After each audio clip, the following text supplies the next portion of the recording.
Breathe in, breathe out. When I breathe in, I'll breathe in peace. When I breathe out, I'll breathe out love. When I breathe in, I'll breathe in peace. When I breathe out, I'll breathe out love. When I breathe in, I'll breathe in peace. When I breathe out, I'll breathe out love. When I breathe in, I'll breathe in peace. When I breathe out, I'll breathe out love. When I breathe in, I'll breathe in peace. When I breathe out, I'll breathe out love. When I breathe in, I'll breathe in peace. When I breathe out, I'll breathe out love. When I breathe in, I'll breathe in peace. When I breathe out, I'll breathe out love. When I breathe in, I'll breathe in peace. When I breathe out, I'll breathe out love. When I breathe in, I'll breathe in peace. When I breathe out,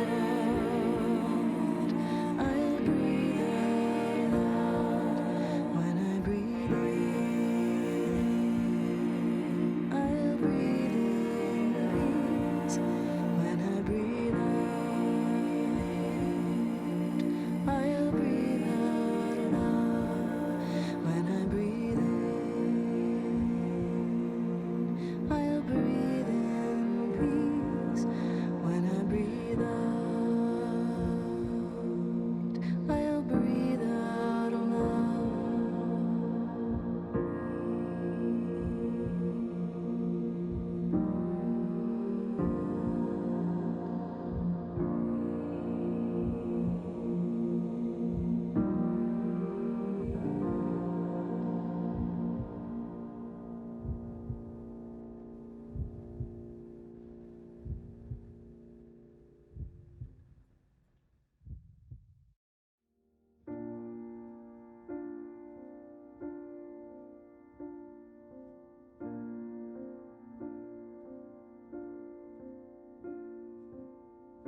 Comfort me, comfort me, comfort me, oh my soul.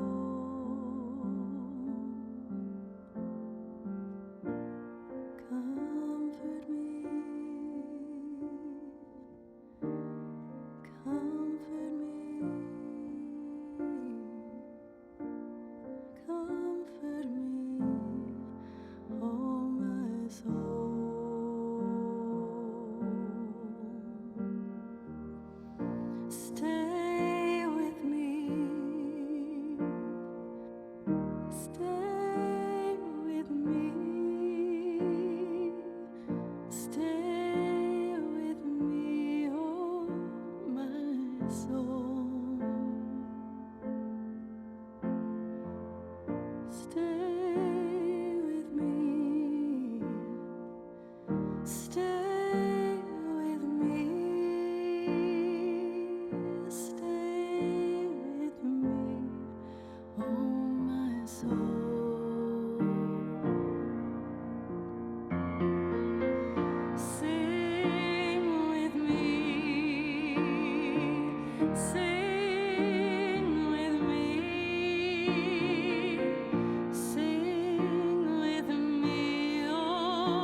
Welcome to the Unitarian Universalist Congregation at Montclair. My name is Marcus Greyhawk. I serve as the Director of Music Ministries, and my pronouns are he, him, and his. As always, if you are watching this service live on Facebook, you are invited to share your name in the comment section and let us know you are here. We begin today with one of my favorite hymns from one of my favorite UU composers, Jason Shelton. Jason visited our congregation a couple of years ago, and he led some really great discussions and a choral workshop and a Sunday morning worship service, and it gave a great boost to our music program. The hymns today are led by our members, Ginny and Steve Crooks.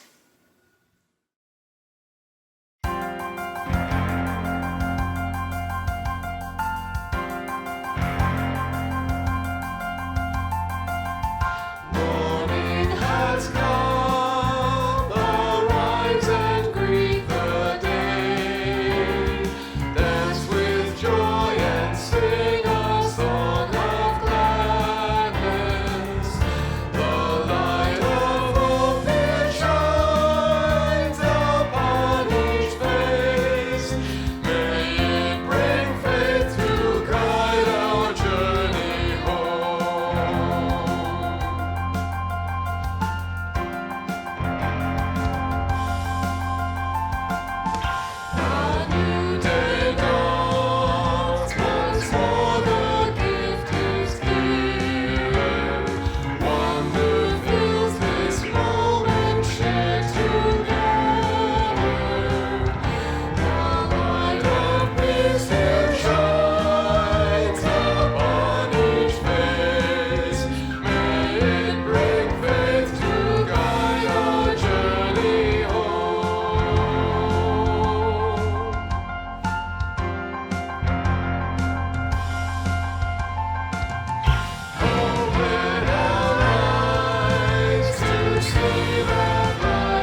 I pray your heart is in a holy place. Whoever you are, wherever you come from, whatever age, identity, history, ability, gender, sexual orientation, political affiliation, you are welcome to bring your full self here. Grounded in faith, we come together to nurture the soul, inspire hope, and bring into being a more just and loving world. I am Reverend Scott Samler-Michael. My pronouns he, him, and his. And I'm Reverend Anya Samler-Michael, she, her, hers. Today's service is led by our member and congregational leader, Laura Anthony. Laura brings wisdom and candor to worship, and with her sermon strikes a balance between prophetic, calling us to account, and pastoral, helping us to heal. I know you will find depth and meaning in her presence and words. If you are joining us at 10 a.m., please continue with us for a virtual Connection Cafe beginning at 11 a.m. Check your email and realm announcements for the Zoom link for that room. And now it's time to light our chalice, a beacon to guide us through these times together. Perhaps you have a chalice or candle at home, anything you can illumine. Let us light our collective chalices together as we share our chalice lighting affirmation. Let us open our eyes to see what is beautiful. Let us open our minds to learn what is true. And let us open our hearts to love one another. Come into this place, bringing all you hold with you. Though your heart be heavily burdened, whether you be on the brink of tears or burn with an unquenchable rage, this community can hold you and your strongest emotions. Yes, even the messy ones are welcome here. Come in if you sing just a bit too loud, if you hold still as statues and just breathe it in. If you sway to the music moving your soul, you are welcome. Come in and say amen when the Spirit moves you, and you tell that preacher to preach. Yes, that's right, tell us. Or close your eyes and quietly let your mind float free on the words. Come into this place with every piece of yourself gathered up, and let us be the church incarnate. Let us bring forth the spirit of all that we love by the words of our mouths and the doing of our hands as we make sacred this time together. Each from our own homes, separate, together.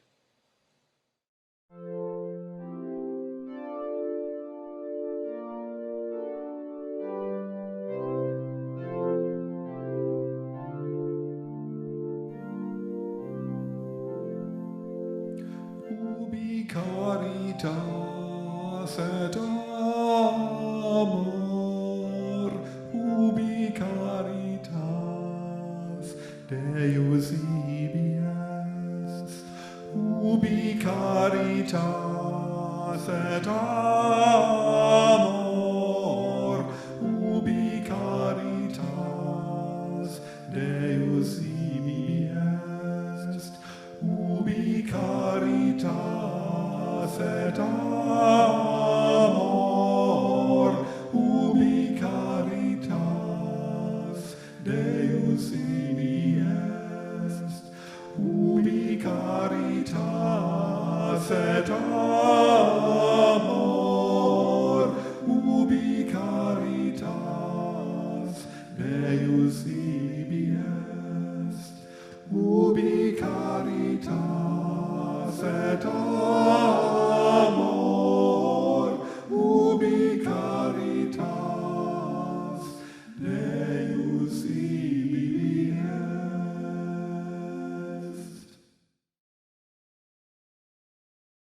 Ubi caritas. Ubi caritas is an invitation to think bigger with your love. The words mean where charity is, God is there. We enter into this space of depth each as we are called, so that we might think bigger with our love, finding a soft meditation, a deep reflection, an ardent prayer, each as we are called, but all together. And we enter into this space by hearing the lamentations and the requests, the remembrances of our community.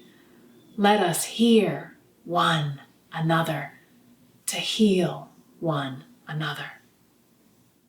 Wayne Foti lights a candle in memory of Raymond, who was the Assistant Director of Maintenance at Almora Hills Healthcare, where Wayne resides.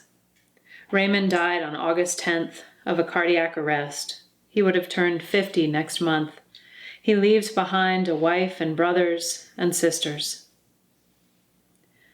Ginny Crooks lights a candle of concern for a friend and retired theater teacher, Hal McIntosh, in Birmingham, Alabama.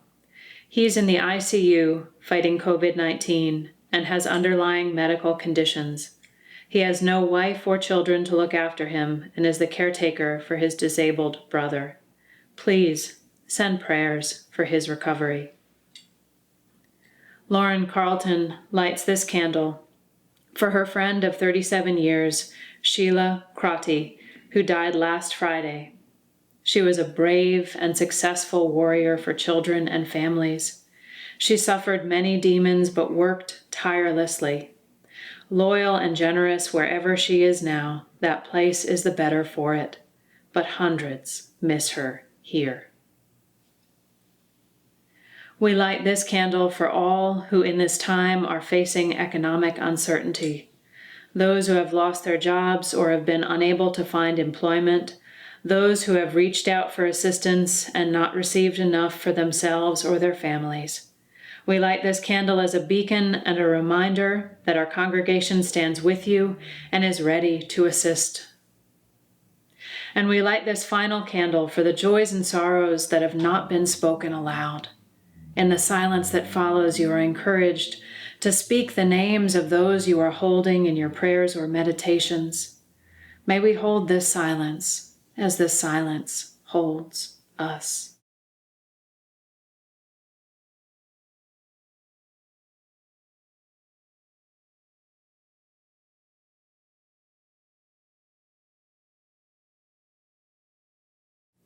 May our listening bring forth acts of love. How are you? No, really. How are you? Fine? Okay? Good enough? Perhaps you even have what you need to survive. Perhaps you even have the blessing of comfort. But there's that underlying feeling, right? Under the fine and the okay, there's another truth. Something low and disquieting, perhaps, whether it comes by way of a pandemic or the unearthing of long-standing racial injustice, racist violence, and oppressive reality. Whether it comes by way of the consistent pressure to care for a family or the incessant pull of loneliness. How are you, really? God of our understanding, Spirit of hope that reminds us of the light within and without, in this space of prayer, we will respond to this question as if you are asking us, how are we really? In this space, we do not need to feign strength or capacity. We need only speak, murmur, intone the truth that we carry. Deep down, we are carrying something we have only just learned to carry, and it is heavy. And at times, perhaps all of the time, perhaps it hurts. In this spirit of prayer, we are all invited to add our truth in silence or word. Are you tired, frustrated, confused, broken? Are you okay? Are you comfortable? Are you angry? Are you aching? These truths are truths. They rest with one another. No matter how much we have lost, we have not lost this connection to our innate wisdom. It tells us that this is not right. This is not what we know. This is not easy, that this way of living is challenging and hard and at times bewildering. And we listen even to this ache. God of our understanding, hope abounding, we unburden ourselves from the work of hiding and return with our honesty about how we really are to the lightness of our being. We know